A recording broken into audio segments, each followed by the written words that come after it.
અમારી લાઈફમાં તો અમે એવું ક્યારેય નહોતું વિચાર્યું કે અમારી લાઈફમાં અમે આ એક વિડીયોના માધ્યમથી જર્ની એક્સપ્લોર આવી રીતે કરીશું. વિડીયોનું થંબનેલ જોતા તમને ખબર તો પડી જ ગઈ હશે કે અમે કઈ જગ્યાએ આવેલા, પણ એમની સાથોસાથ અમને એક એવી અજીબ વસ્તુ જોવા મળી જે અમે ક્યારેય અમારી લાઈફમાં નથી. હવે તો અમે શું વસ્તુ જોઈ તમે પૂરેપૂરો વિડીયો જોઈ લેજો, તમને ફૂલ મજા આવવાની છે. ત્યાં લગી તો નૈલાની સાથે જોડાયેલા રહ્યો. જય માતાજી મિત્રો, હું છું તમારો પ્રિય નીલો લોગ અને સ્વાગત છે તમારું મારા ફૂલ લોગમાં. ભાઈ આજે આપણી સફર છે કાંઈક અલગ પ્રકારની, કારણ કે આપણે છે ને ભાઈ લાઈફમાં કોઈ દી ન કર્યું ને એવું આમ કહેવાય કે એક્સપિરિયન્સ.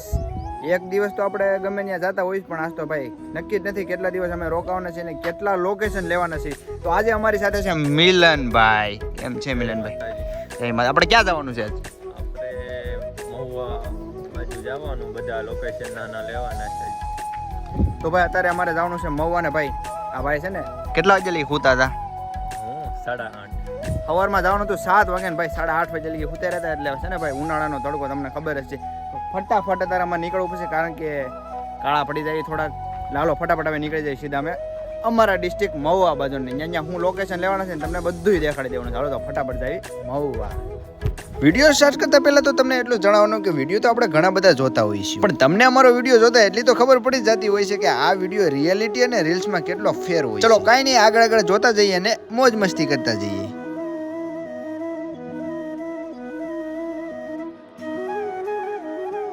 સૌથી પહેલા તો અમારું પેલું લોકેશન હતું જેસર ગામ. જે જેસરથી અમારે જવાનું હતું સીધું બગદાણા. પણ તમને તો ખબર જ કે અમારે માત્ર ને માત્ર તમને બધાને કંઈક અલગ દેખાડવાનો વિચાર હતો. અને મિત્રો તમે ઘણી બધી વખત જોતા હશો કે ભાવનગર વિસ્તારમાં આવી એટલે આપણને કેળાના ઝાડ ઘણી વખત જોવા મળતા હોય છે. અને ભાઈ કાળો કાળો ઉનાળાનો તડકો પણ આવી ગયો છે, એટલે તમને તો ખબર છે કે અત્યારે કેરીની ફૂલ સિઝન આવી ગઈ છે. એટલે આજુબાજુના વિસ્તારમાં તમે જ્યાં જોવો ને ત્યાં નગરી કેરીઓ અને તેમના આંબા જોવા મળે છે. હવે આવી બધી વસ્તુ તો આપણે ઘણી વખત જોયું છે, પણ હવે આગળ શું આવે છે ને એ આપણે જોવાનું છે.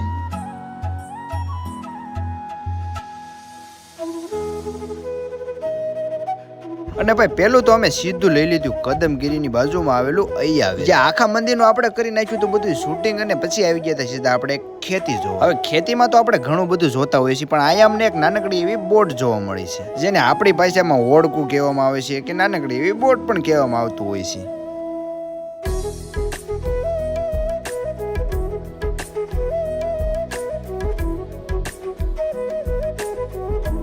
અને આ મિત્રો અમે એક એવી વસ્તુ જોઈ જેને કંઈક શૃંખલા આપણી ભાષામાં કહેવામાં આવતા હોય છે. હવે આમની ખેતી થતી હોય કે શું થતું હોય છે તો અમને કઈ ખબર નથી. હવે શું કહેવાય એ તો અમને કઈ ખબર નથી. જરાક તમે કોમેન્ટ કરીને અમને જણાવો. અને ચારે બાજુ ખેતી અને ખેતી, માત્ર ને માત્ર ભાઈ આ પાણી છે એમાં કંઈક અલગ પ્રકારનું કંઈક ખેતીનું ભાઈ કરવામાં આવતું હોય છે, એ પણ અમને ખબર નથી. એ પણ તમે જણાવી દેજો.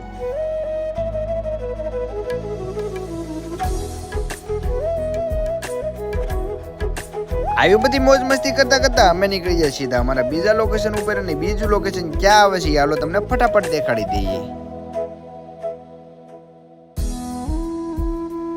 અને આ બધા ભાવનગર વિસ્તારના રસ્તા તમે જોવો એટલે વાડા અને વળાકવાળા જોવા મળતા. અને ભાઈ તમારે આવો નજારો જોવો હોય ને તો સ્પેશિયલ ચોમાસાના દિવસોમાં આવવું પડતું હોય છે, કારણ કે કુદરતી તમને નેચરલ વાતાવરણ જોવા મળે છે.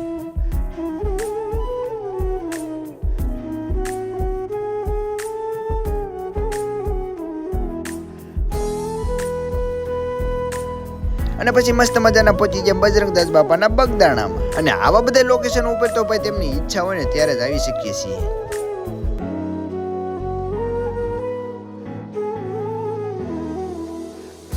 પહેલા તો આપણે બગદાણાનું રસોડું જોવાનું છે, કારણ કે દુનિયામાં ડંકો વગાડતું રસોડું એટલે બગદાણા બાપાનું રસોડું.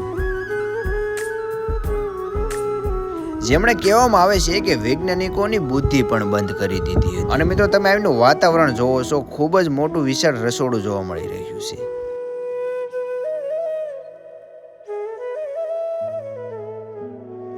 હજારો લોકો આયા પ્રસાદી લે છે અને હજારો લોકો આયા સેવા પણ કરવા આવી રહી છે. અને આમની ટોટલિંગ રસોઈ કોઈ ગેસ ચૂલા ઉપર નથી કરવામાં આવતી, માત્ર ને માત્ર ઘરેલું બર્તન દ્વારા કરવામાં આવી રહી છે. અને કહેવામાં આવે છે કે પૂનમના દિવસે હજારો લોકોની ભીડ પણ જોવા મળી રહી છે.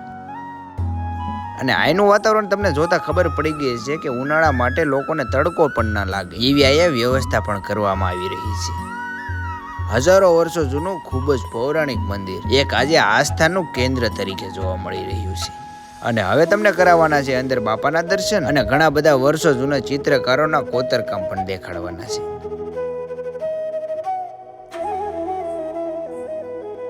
આ મંદિરની મેન ખાસિયત એ છે કે આખું મંદિર આરસના પથ્થર દ્વારા બનાવવામાં આવેલું છે અને નાના મોટા ચિત્રકારો હરેક પથ્થરોમાં જોવા મળી રહ્યા છે.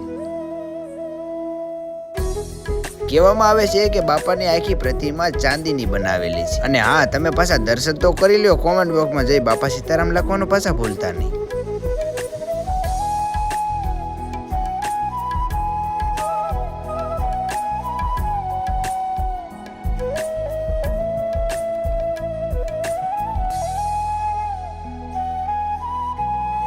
ઘણી વખત તો તમે વિડીયો જોઈને પણ દર્શન કરી લ્યો છો, પણ ક્યારેક તો તમારે આવી જર્નીને એક્સપ્લોર તો કરવી જરૂરી છે. હવે આપણે જોવાનું છે બાપાનું કેવી રીતે કેવું જીવન ચાલતું હતું.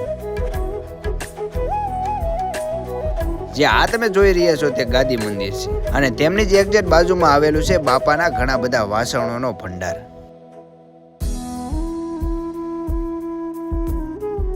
જે વર્ષો જૂના લાકડાથી બનાવેલું બાપાનું આ એક ઘર છે અને વર્ષો જૂના બાપાના આ બધા વાસણો જોવા મળી રહ્યા છે.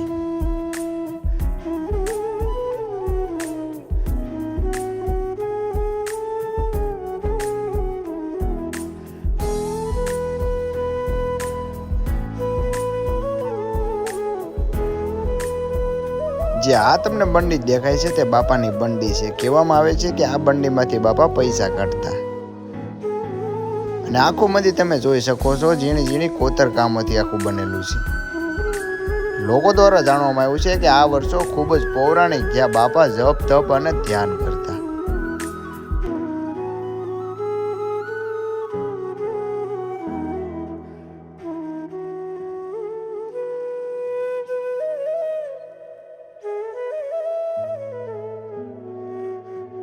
અને હજી પણ એક લોકેશન તમને દેખાડવાનું છે બાપાની ગાડી. જે આ ગાડી લઈને બાપા અલગ અલગ ગામડે જતા. તો મિત્રો, તમને અમારા નાનકડા એવા વ્લોગમાં મજા તો આવે છે ને? પાછા જરા કોમેન્ટ કરી નાખજો. અને જો નવા હોય તો આપણી ચેનલને સબસ્ક્રાઇબ કરવાનું પાછા ભૂલતા નહીં.